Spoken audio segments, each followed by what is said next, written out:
Welcome to the Great Birth Rebellion podcast. I'm your host, Dr. Melanie Jackson. I'm a clinical and research midwife with my PhD, and each episode I cast a critical eye over current maternity care practice by grappling with research and historical knowledge to help you get the best out of your pregnancy, birth, and postpartum journey. To get access to all the research that I use to create every single podcast episode, you can join the mailing list at melaniethemidwife.com. Hello and welcome to today's episode of the Great Birth Rebellion podcast. This episode is for our Premium Hub members who pay a small fee of $9 a month to support this podcast. In exchange for their investment, Hub members get to ask me questions, and once a month I answer them in an exclusive Premium Members episode. They get videos of the recordings, and they also get access to additional resources and transcripts for each podcast episode. The Premium members are the only members with exclusive access to me to ask questions through the Ask Mel a Question button. It's cheaper than 2 coffees a month, and you can cancel anytime. If you love the Great Birth Rebellion and want to support the work I do to bring every episode to you, consider becoming a Premium member. Whether you want to ask a question or not, all the details are in the show notes. Today, I'll be answering one question for you all, with the rest available to the Premium members area. The questions I'll be answering today are: number 1, what are the outcomes for babies born in water, and how does this change if they're born with meconium-stained fluid? I'll also be talking through the research about the baby being born fully in water or fully out of water. So what happens if part of the baby is exposed to air in the process? So this is what you can hear in today's episode. The rest of the questions are reserved for the Premium members in the Hub. So number 2, we're going to list some important questions to ask your care provider when it comes to planning a VBAC in hospital. Thirdly, what are the legal and professional requirements for midwives who wish to add skills to their practice that might be complementary to their work as a midwife but don't fall under the midwifery scope? So how can midwives do this without compromising your midwifery registration? The third question from one of our Hub members is, I'm wondering about the risk of the cervix closing when the placenta is still in the uterus. Is this actually something to worry about, or is it simply an old wives' tale? And is the potential for this to occur, is it more likely with active management of the third stage of the placental birth versus physiological management of the placenta? So, for example, if you give a woman oxytocin injection, are women on the clock more for the placenta to come out? And is it possible that the cervix closes sooner? So we'll explore that question. The final question that I'll be talking about is, can you please explain preeclampsia? I was told it's a disease of the placenta. Can you explain what it is, how it's diagnosed? Are there levels of severity? If birthing the baby is the only cure, and at what point after a preeclampsia diagnosis is an induction recommended? So this person would love to hear my experience of preeclampsia in the home setting as well, and how I've approached this for women. So for you all here today, I'll be answering the first question about outcomes for babies after water birth, but the others are reserved for those Premium members who love and support this podcast so much that they're willing to put some dollars behind it so that I can keep bringing you quality episodes twice a week. So let's get into it. All right, what are the outcomes for babies born in water?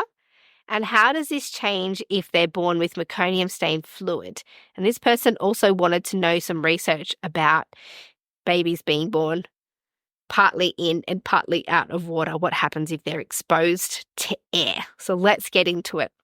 So we'll start by talking about outcomes for babies born underwater. And this question did specifically ask about if there was meconium-stained liquor. So here I feel that we should chat first about the appropriate practices surrounding water birth. To help answer this question, I would suggest also listening to the waterbirth episode, which is episode 17, and also episode 78, which is the meconium in the waters episode. Those two are some background information for this question as well. In the resource folder, there is also a great how-to article for waterbirth called Waterbirth Fundamentals for Clinicians. So I would encourage you to access the resource folder, which is available to anyone who's on the mailing list. And that's a starting point with regards to this question. So there are a few basic principles before engaging in waterbirth. If you're a midwife caring for a woman planning to have a waterbirth, there are signs throughout the labour that the baby could be struggling. And you would be able to detect this with the heart rate monitor if the heart rate changes, if that's something that you're checking. And there may or may not be secondary meconium staining of the amniotic fluid in this situation where the baby is distressed. So if there are signs that the baby is distressed, I would suggest not proceeding with waterbirth. They could definitely labour in water. The mum could definitely labour in water, but a distressed baby should not be born in water, and I'll explain that. So with regards to the meconium stained fluid, I would encourage you to first definitely listen to episode 78 on meconium in the waters, where I speak specifically about primary versus secondary meconium stained fluid. And in that episode, I explain why primary meconium is less likely to indicate fetal distress than secondary meconium. So secondary meconium is more likely an indicator of distress than primary meconium. And in a distressed baby, the general consensus is that they should not be born underwater because they may need the assistance of a midwife at birth. And if they've been in a hypoxic state during labour and while being distressed, they may try and breathe underwater as a reaction to that hypoxia. So with regards to the thoughts around meconium stain liquor, if meconium seems to be connected to fetal distress, then don't proceed with waterbirth.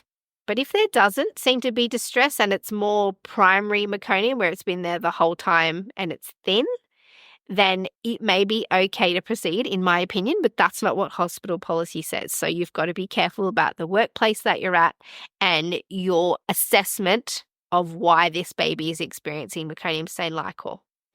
So the next practice that's generally agreed upon is that no part of the baby should be born out of the water if the plan is to have a water birth.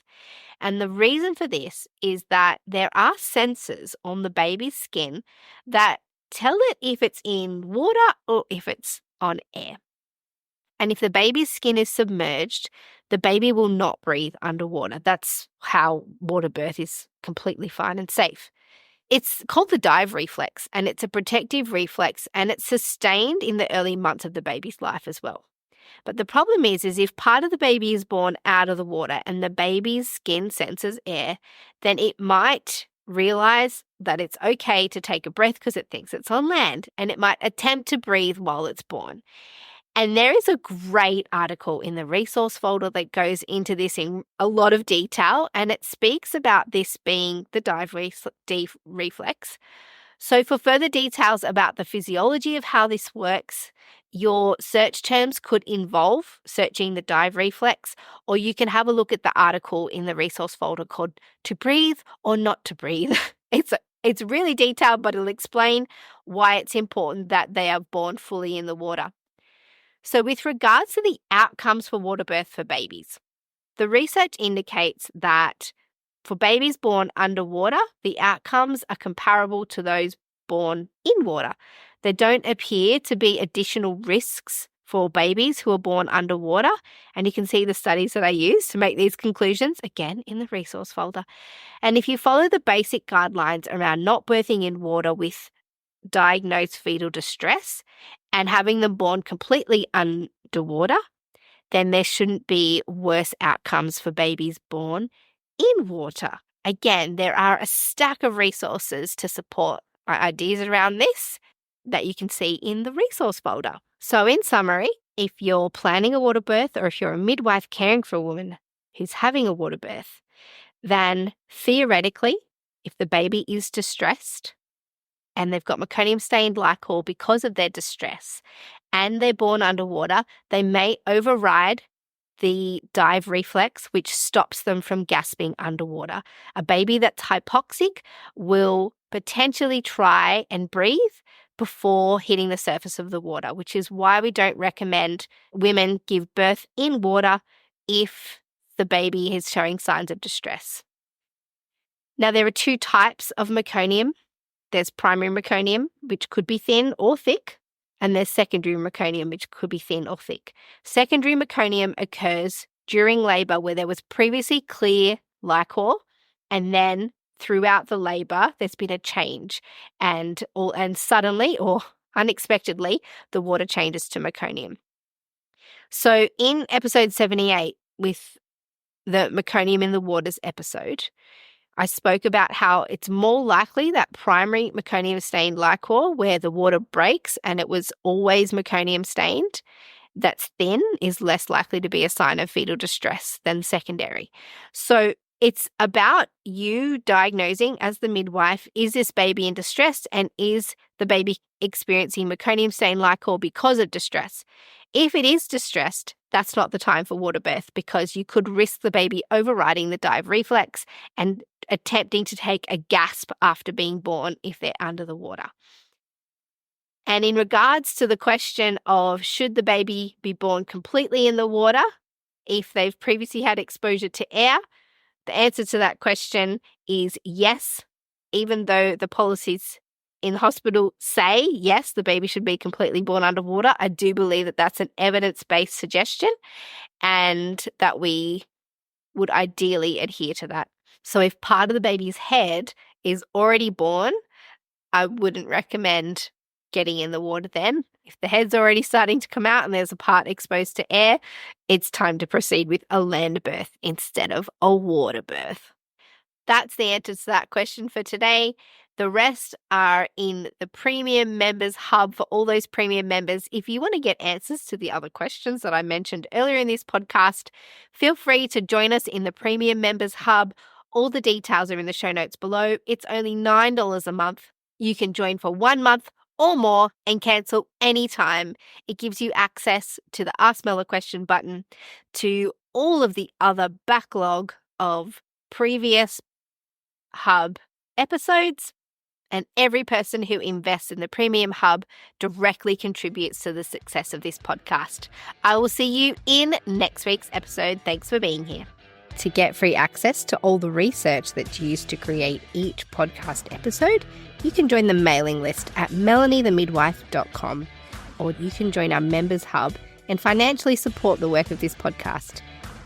In the Hub, you can ask me questions, and Premium members get access to a monthly Q&A episode where I answer listener questions.